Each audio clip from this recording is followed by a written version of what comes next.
Hari ini saudara ada beberapa pandangan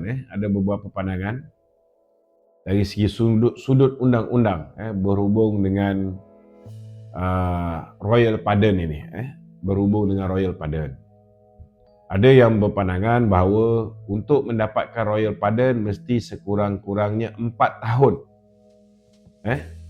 sudah menjalani hukuman 4 tahun barulah boleh mohon Royal Pardon.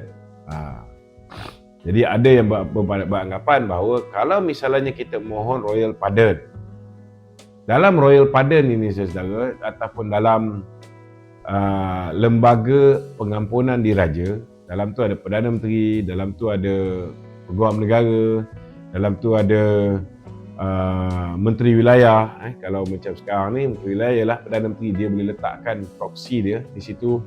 Dalam tu ada 3 orang ahli lembaga. Kalau ikut prosedur undang-undang, memang ada risiko. Risiko dia saudara, kemungkinan besar tuan-tuan, disebabkan ada yang tidak mengikut proses penuhnya. Contohnya tak cukup 4 tahun dan sebagainya ni. Royal Pardon itu boleh ditolak oleh Pardon Board. Ini pun bergantung juga sama ada Royal Pardon tu akan ikut kata kebawah tuanku sepenuhnya, ataupun Royal Pardon itu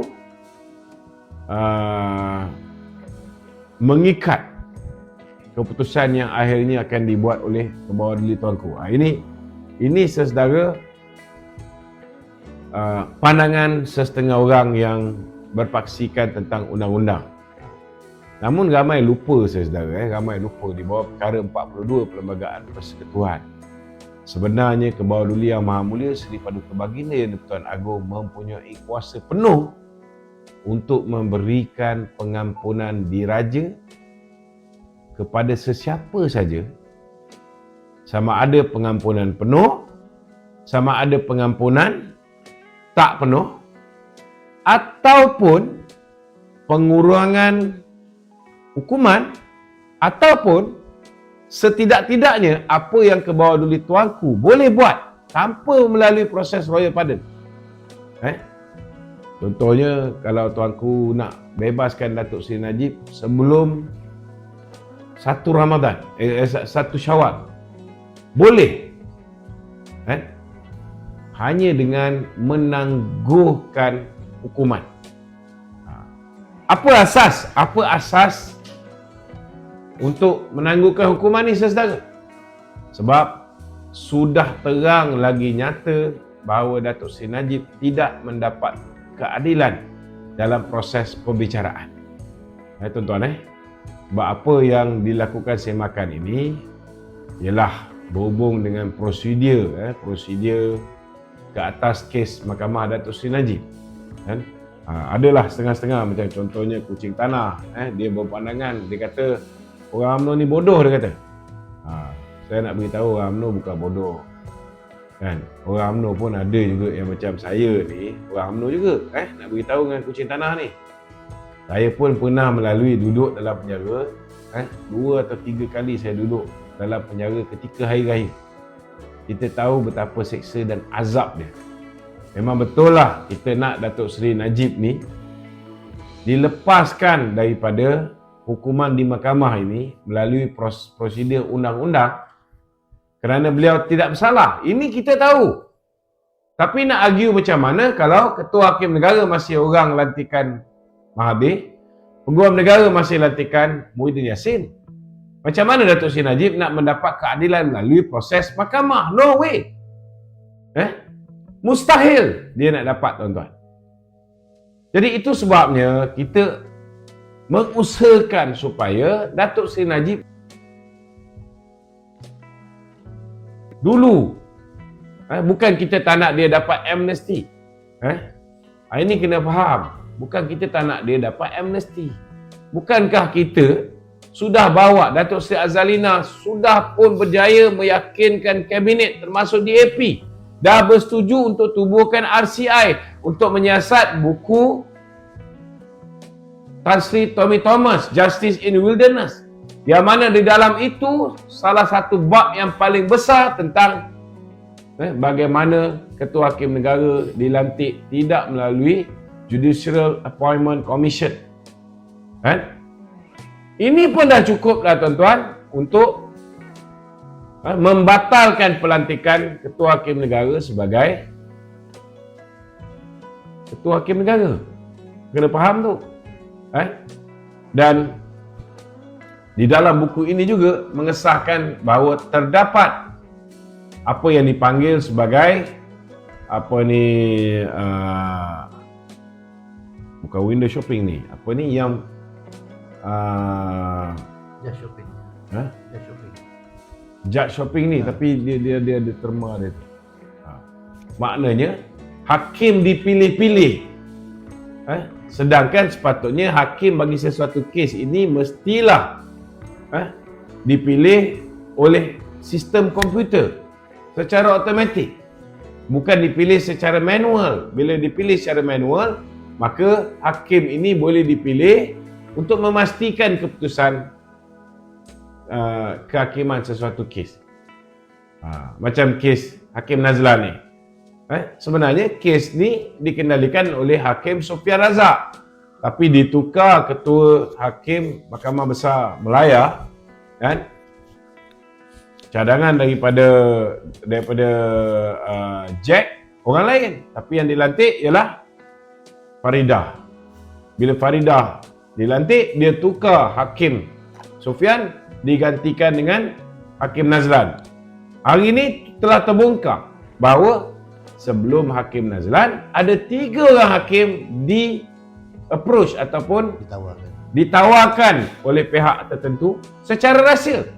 Ini pun salah. Dan kemudian bila 3 orang hakim ni tolak secara rahsia juga, sepatutnya mesti ditolak secara terbuka di dalam mahkamah, tuan-tuan. Jadi terlalu banyak, saudara, terlalu banyak bukti-bukti. Kalau benda ni dibawa dalam RCI, insya-Allah tuan-tuan, maka semua benda akan terbongkar, pendakwaan terpilih akan terbongkar, pendakwaan bermotif politik akan terbongkar, pendakwaan berniat jahat akan terbongkar. Maka kes yang melibatkan Datuk Seri Najib juga wajib dibicarakan semula. Kalau tak pun dibuang terus, tuan-tuan. Mesti dibicarakan semula, setidak-tidaknya di hadapan seorang hakim yang adil. Betul lah, kita nak dapatkan amnesti ke atas Datuk Seri Najib melalui prosedur ini. Tapi nak beritahu dengan saudara kucing tanah, bahawa ianya memakan masa mungkin 2 tahun. Saudara mungkin tak pernah merasa duduk dalam penjara macam mana. Tapi untuk Datuk Seri Najib yang hari ini sudah pun mencecah umur 70 tahun duduk dalam penjara. Kita orang muda dulu, saya duduk dalam ISA kali pertama umur 25 tahun. Kali kedua, masa tu 2 bulan je. Kali kedua saya duduk ISA, umur saya 28 tahun. Keluar umur saya dah 31 tahun macam tu. 2 tahun 2 bulan. Kita tahulah macam mana azab duduk dalam penjara ni. Datuk Seri Najib dah 70 tahun kena lalui benda ni, tuan-tuan. Dan sekarang ni disahkan oleh pihak hospital, disahkan oleh pihak penjara, Datuk Seri Najib tak sihat. Jadi kita nak minta supaya ke bawah dulu tuanku, kalaupun tak dapat bagi full pardon kepada Datuk Seri Najib, setidak-tidaknya tangguhkan dulu hukuman. Bagi dia keluar dulu. Sehinggalah RCI ni yang dicadangkan supaya kita dapatkan amnesti. Kita dapatkan keadilan untuk Datuk Seri Najib. Bukan pengampunan, keadilan. Tetapi yang penting sekali, kita nak Datuk Seri Najib keluar dulu dalam penjara. Kalau dia tak keluar dalam penjara, terseksa, kesian. Belum tahu lagi kalau ada pembicaraan adil, dia tu masih bersalah. Belum tahu lagi. Dan belum tahu lagi dia tak bersalah. Tetapi yang nyata, tuan-tuan, orang yang menikmati kekayaan paling banyak, orang yang membantu Tun Dr. Mahathir untuk mengerjakan Datuk Seri Najib, siapa dia? Lau Teck Joe. tuan-tuan, menikmati mengikut DOJ 1.2 bilion US dollar. Orang ni sampai hari ini tidak dihadapkan ke muka pengadilan. Kita ucap terima kasih kepada SPRM yang telah berikrar nak pergi tangkap Jolo, bawa balik ke Malaysia. Dulu kita harapkan kepada Hamid Bado sampai mampus. Tak bawa balik, tuan-tuan. Hari ni SPRM nak bawa balik. Kita tengok pula SPRM bawa balik. Saudara, orang yang membantu Jolo, siapa dia? Kalau dia tak membenarkan duit 1MDB ditransfer kepada Petro Saudi, siapa dia? Zeti Akhtar Aziz. Sudah pasti kes ini tak akan berlaku, tuan-tuan. Tetapi sebab dia disogok dengan suapan 715 juta melalui akaun suami dan anaknya di Singapura, maka akhirnya, tuan-tuan, saudara, bila Dato' Najib bagi surat tentang duit sumbangan daripada kerabat diraja Saudi, dia mengesahkan bahawa ianya datang daripada sumber halal, tidak ada unsur jenayah, tidak ada berkaitan dengan Anti Money Laundering Act. Dia bagi kelulusan duit ni bawa masuk. Tetapi bila dah bawa masuk, hari ni kita tengok Datuk Seri Najib didakwa. Padahal dapat surat kebenaran daripada Governor Bank Negara. Padahal Governor Bank Negara telah meluluskan duit 1MDB dipindahkan kepada Petro Saudi. Kemudian Datuk Najib pula dituduh mencuri duit tersebut. Tuan-tuan, ada pendakwaan ke atas Zeti Akhtar Aziz? Tak ada. Sebab apa? Sebab dia kroni Tun Dr. Mahathir. Senang je, tuan-tuan. Sama juga, kita pun tahu SRC International. Kononnya tuduhan Datuk Seri Najib menerima suapan daripada SRC International dan duit yang bayar dia 42 juta ialah duit pinjaman Kuok. Tuan-tuan, bila nak bagi pinjaman kepada SRC International, Datuk Seri Najib mengarahkan salah seorang menteri yang dulu berkhidmat zaman Mahathir, yang rapat dengan Mahathir, Nur Muhammad Yaakob, untuk sediakan cabinet paper. Sama ada SRC International ni patut diberikan pinjaman duit Kuok ni ataupun tidak. Buat due diligence. Cek betul-betul boleh ke bagi pinjaman, dia boleh bayar balik ke, apa niaga dia nak buat. Bila cabinet paper dibentangkan, barulah kabinet yang luluskan pinjaman Kuok kepada SRC International. Bukan Datuk Najib yang luluskan, kabinet luluskan. Dan hari ini, tuan-tuan, bukti terbaru menunjukkan bahawa duit yang masuk 42 juta dalam akaun Datuk Seri Najib bukan duit daripada Kuok. Tuan-tuan, ianya duit yang Putera Perdana Berhad pinjam daripada Maybank. Dan pegawai Maybank mengesahkan bahawa Nazlan tahu tentang pinjaman yang dibuat oleh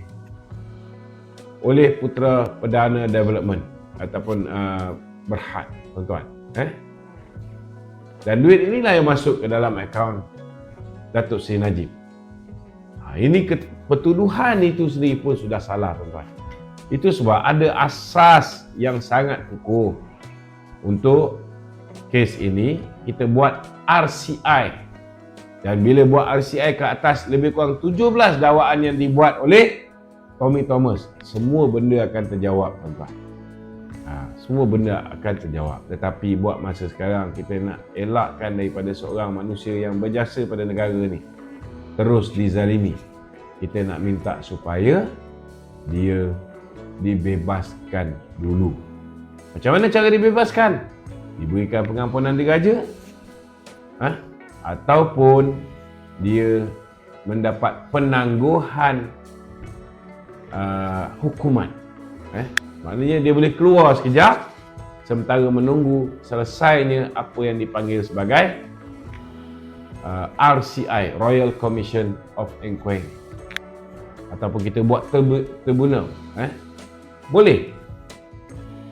Ini apa yang tuan-tuan mungkin ramai yang tak faham. Hari ini kita akan insya-Allah cuba bagi faham, tuan-tuan.